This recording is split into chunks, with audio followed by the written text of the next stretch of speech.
Hello everyone, welcome to the next lecture of thermodynamics for GPSC class 2 and class 3 for RTO. Now this is the third lecture. We are going to study about thermodynamics. Okay. In our last lecture we are talking about that system surrounding, system boundary and various basic terms. In this lecture we are going to talking about energy interaction in closed system. Our system, in how manner the energy interact with surrounding. Okay, so our system interact energy with surrounding in two ways. We know that if we supply heat to our system, then our system will give us work, and that device is called heat engine, which we will study in our next lectures. Okay, heat engine. What is heat engine? We supply heat and it gives us work transfer. So heat engine is also one thermodynamic system. So here energy interaction in closed system. A closed system and its surrounding can interact energy in two ways. There are two ways to interact energy. One is heat transfer and another is work transfer. Okay. So first we will study about heat transfer. What is heat transfer? Heat transfer is form of energy which is transferred due to the temperature difference. For transferring heat from system to surrounding, the necessary condition is difference in the temperature. If there is difference between system and surrounding, then the heat is transferred from higher temperature to lower temperature. Now second one is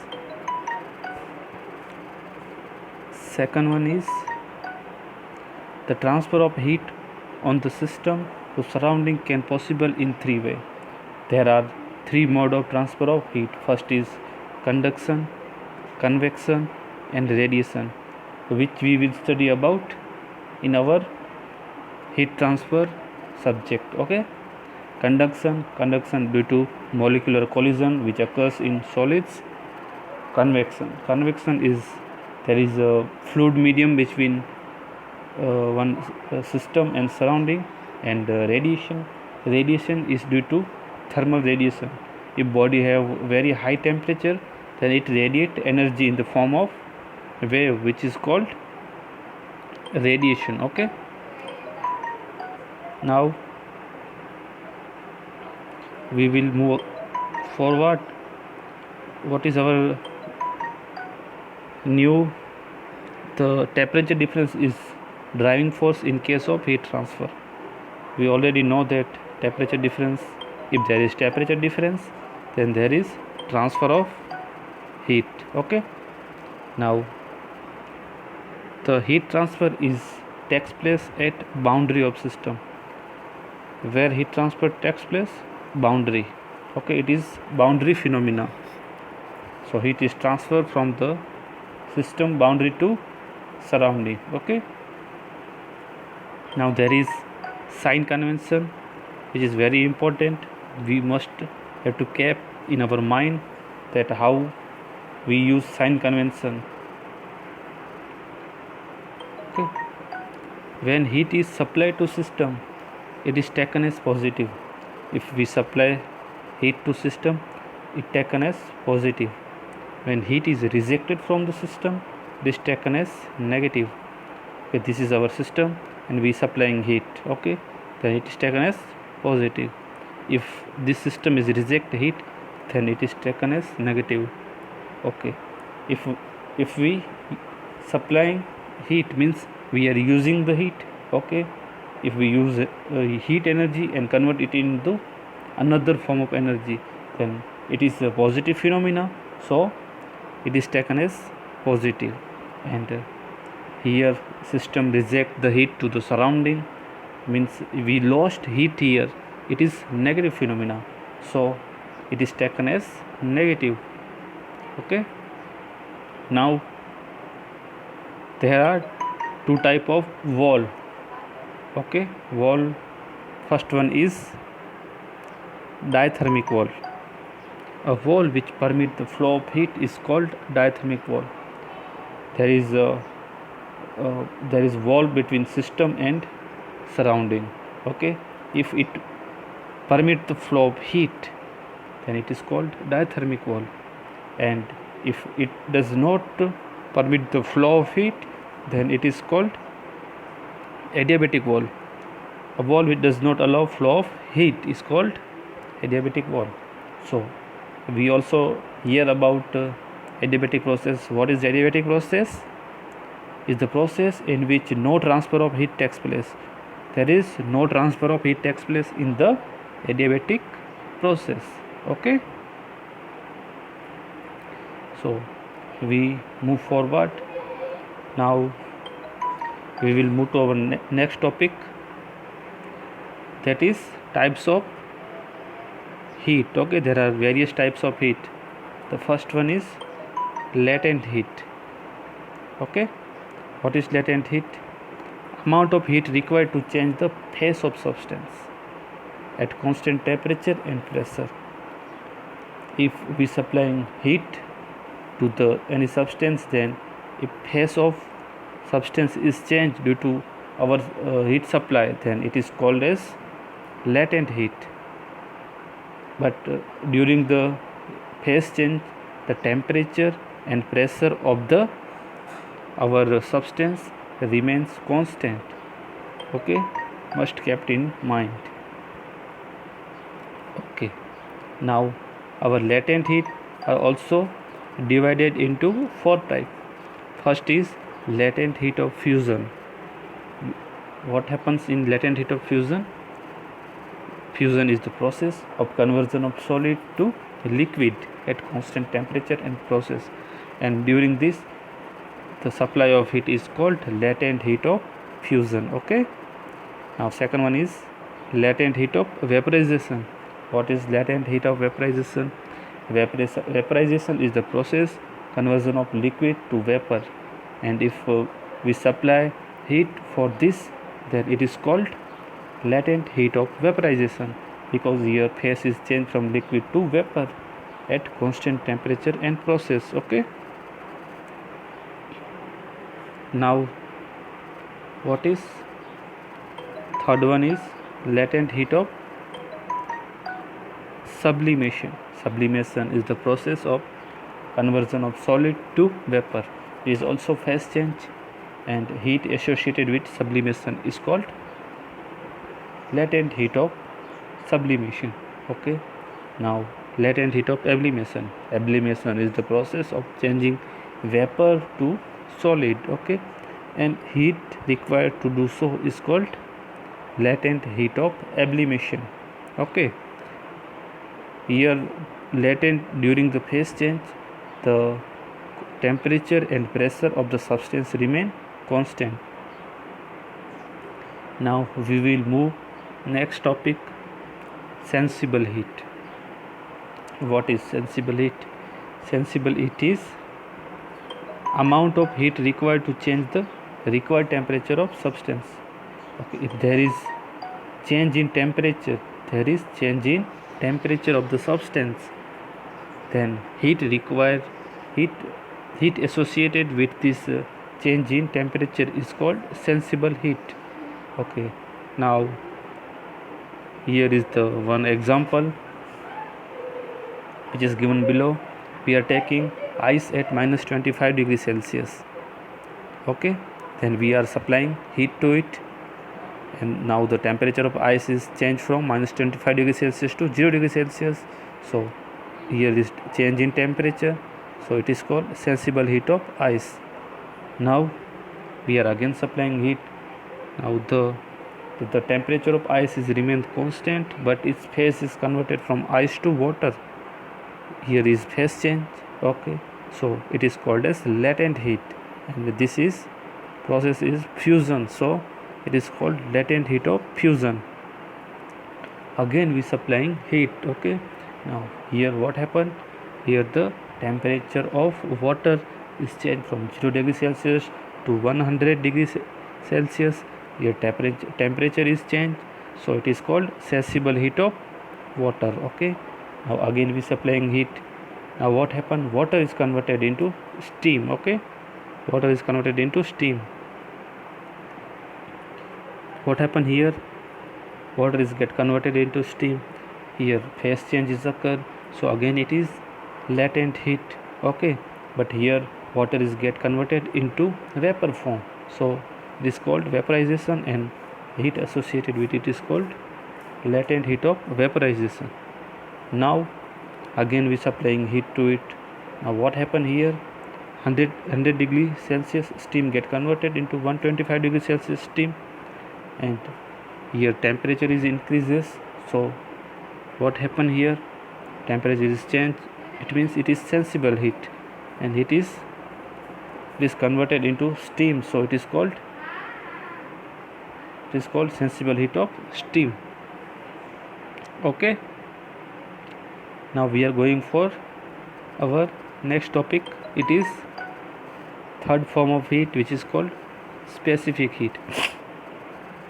Now we study about specific heat. What is specific heat?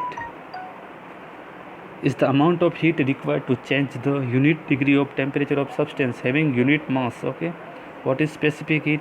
Is the amount of heat required to change the unit degree of temperature of substance having unit mass. Okay, we know the equation of heat, Q is equal to mc dt. Okay, and here C is the specific heat. But if we want to get what is specific heat, then we will put the value of mass is equal to 1 kg and the change in temperature is equal to 1 degree Celsius, then C become equals to Q.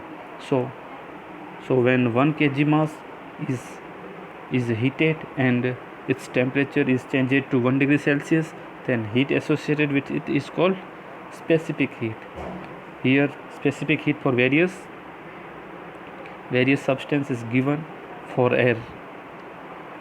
Okay, the specific heat for air at constant volume is equal to 0.717 kilojoule kg Kelvin. Okay, we have to keep in mind about the unit of this specific heat, kilojoule plus kg Kelvin. ठीक है. Now what is value of Cp, specific heat at constant pressure? It is equal to 1.005 kilojoule per kg Kelvin. Okay, and for water, what is the value of it? Cw is equal to 4.18 kilojoule per kg Kelvin. Okay, now we will move to our next topic. Our next topic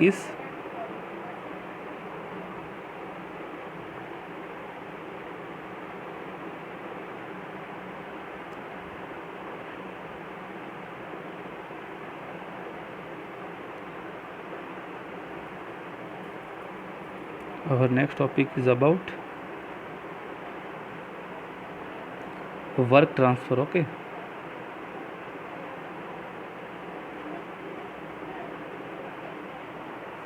Okay, if we supply heat to the system, then system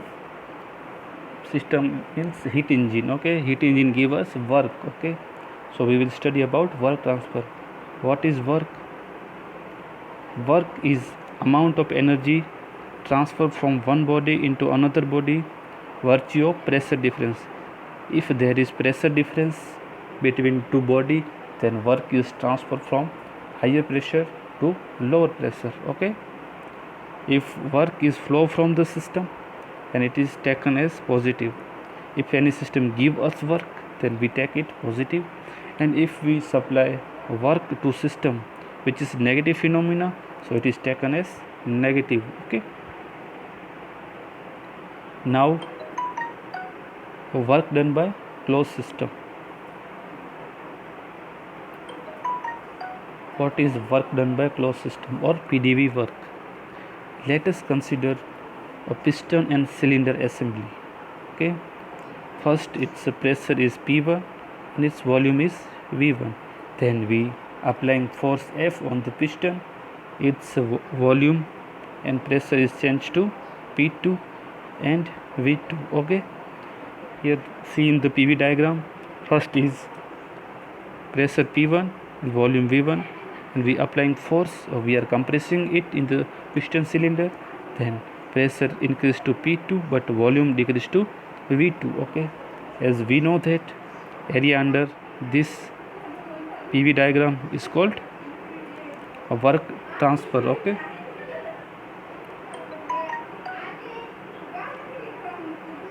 then we are going for the our derivation for PdV work.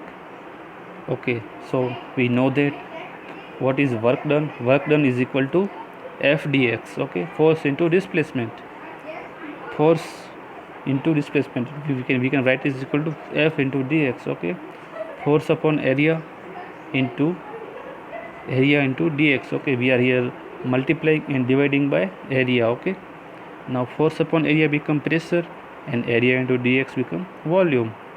Okay, so it is for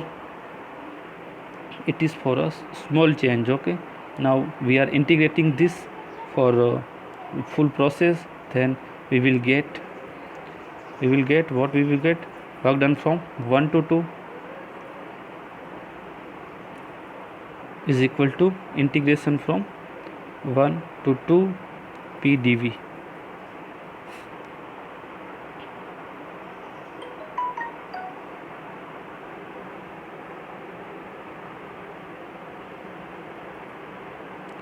Now what happened? We are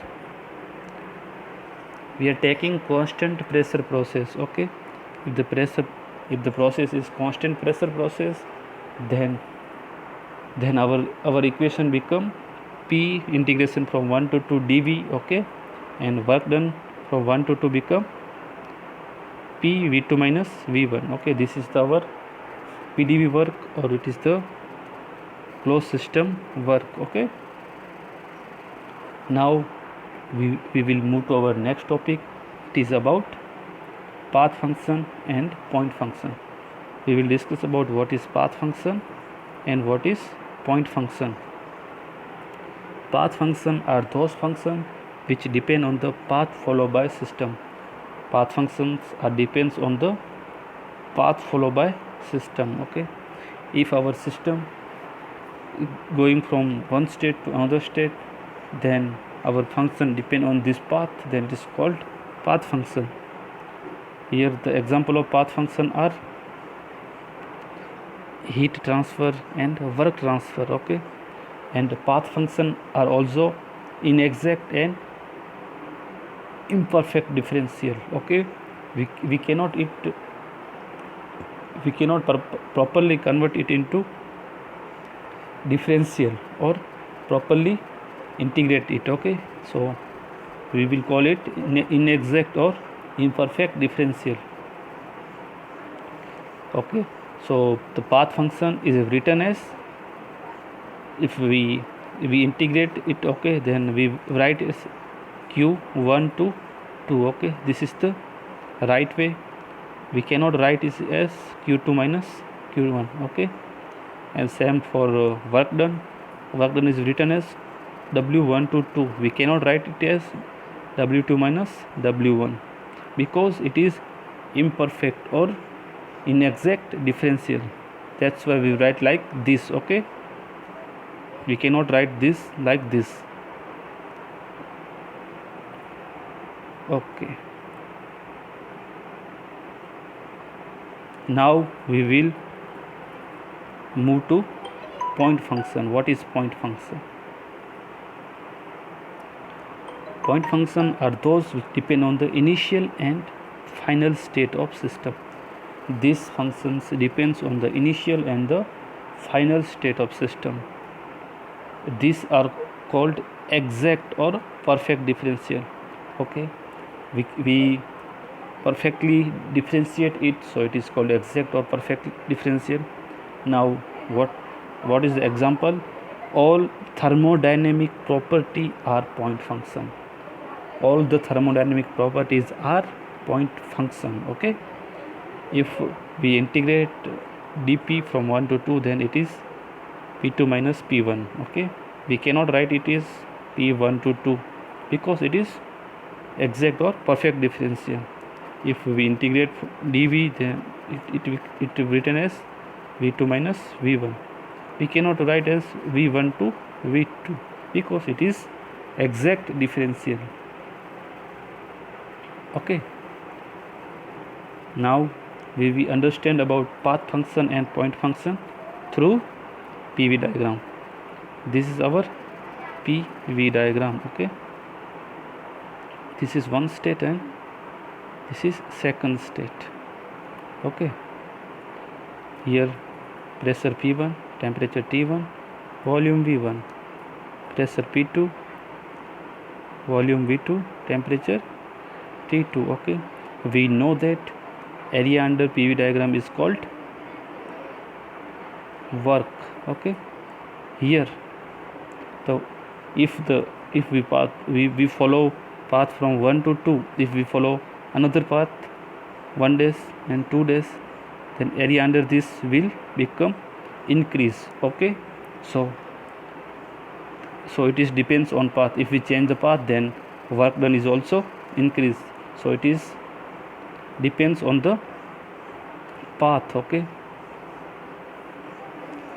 but when we are going from 1 to 2, the value of pressure at state 1 is P1 and at state 2 is P2. Okay, so change in pressure is P2 minus P1. Okay, it is depends on the initial and final condition. So it is called point function. It is depends on the point, but our work transfer and heat transfer depends on the path followed by the system. So it is called path function, and pressure, volume and temperature is called point function. Okay, now we are going to move our next topic, which is integrating factor. What is integrating factor? Okay, we will discuss about it. Is a factor which multiply into inexact differential and convert it into exact differential. Okay, we already study about what is inexact differential and exact differential. So if we multiply inexact differential with integrating factor, then it get converted into exact differential. Okay, for example, here we consider work done for closed system is equal to dW is equal to P into dV.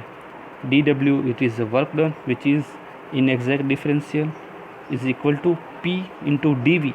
Here dV is exact differential. Okay, if we multiply dW with 1 by P, then it become dV. Okay, and this become exact differential. So if dW is multiplied with 1 upon P, then it get converted into the exact differential. So here the integrating factor is 1 upon P. Okay, 1 upon P is multiplied with dW and it is get converted into exact differential. So integrating factor is 1 upon P. Okay, and 1 upon P is the factor which multiply with dW and get convert it into dV, which is exact differential. In same way, there is another equation, dQ is equal to TdS. This is the equation for entropy, which we will study further. Okay, if dQ is inexact differential, we multiply it with 1 upon T, then it get converted into ds, which is change in entropy, which is property, which is exact differential. Here integrating factor is 1 upon T. Okay, now we will move toward zeroth law of thermodynamics. What is zeroth law of thermodynamics? If two systems A and B are in thermal equilibrium with system C, then according to the zeroth law, A and B are also in thermal equilibrium. Here two systems A and B are in thermodynamic equilibrium with C, means temperature of A and C is equal, and temperature of B and C are also equal. Temperature of A is equal to 50, it is equal to temperature of C, which is equal to 50. Temperature of B is equal to 50 is equal to temperature of C is equal to 50. Then the temperature of A and B is also equal, and which is called both are in thermodynamic equilibrium. Okay, and this is the statement of the zeroth law of thermodynamics. Now there is conversion of temperature scale. Here the formula is given. Here the formula is given for the conversion of temperature of scale, and the formula is Celsius upon 5 is equal to K minus 273 upon 5 equals to F minus 32 upon 9. By using this formula, we get convert this Celsius, Kelvin and Fahrenheit into various scale. Okay, the example is given below, through which you can understand the conversion of temperature. This is our end of lecture. Thank you.